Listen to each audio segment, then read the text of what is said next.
Tere kuulama uudiseid, stuudios Rohke Debelak.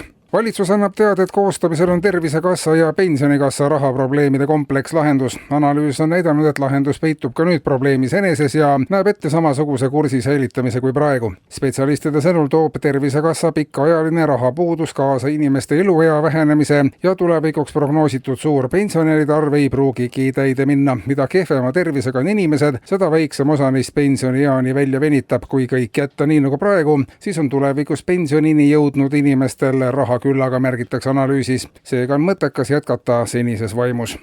Valitsus annab teada veel, et on otsustanud hakata välja andma ka töölube ja elamislube. Suuremaks puuduseks ühiskonna juures hetkel ongi rahvastiku vananemine ja tööjõupuudus ning eelarveprobleemid. Alates uuest aastast peab valitsuselt elamisluba taotlema hakkama iga 65-aastaseks saanud Eesti elanik. Iga elamisloa taotleja juhtum vaadatakse selleks spetsiaalselt moodustatud komisjoni poolt ka eraldi läbi ja tehakse otsus, millest sõltub, kas inimene suudab iseendaga toime tulla või mitte. Kui elamisloa taotlus tagasi lükatakse, siis tuleb inimesel 2 nädala jooksul ette võtta vastavad sammud, et olukord paraneks või viia läbi juba põhjalikud eksistentsiaalsed muudatused.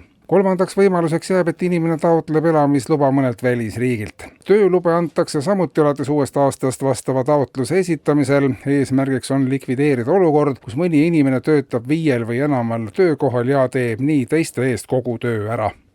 Valitsus moodustas eelmisel nädalal ka komisjoni, mille eesmärgiks on uurida põhjusi, miks inimesed meie riigis veel ettevõtlusega tegelevad. Hoolimata valitsuse poolsetest pingutustest on ettevõtlusega tegelejaid endiselt arvukalt ja see arv näitab vaid kerget kahanemise suunda. Valitsuses on kerge peatolek ja nõutus, mida veel ette võtta, et ettevõtluse pisik inimestest välja juurida. Esialgu tundub, et kõik ennetavad meetmed on tarvitusele võetud, kuid neist ei paista piisavat. Kogu ettevõtluse väljasuretamine näib valitsuse sõnul olema siiski aastate pikkune protsess.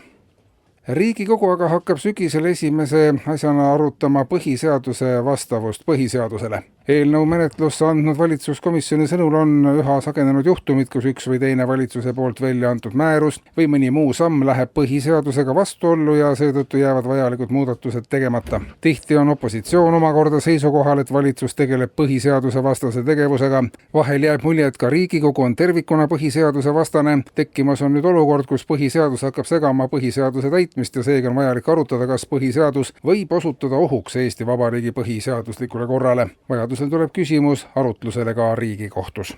Eetris olid uudised.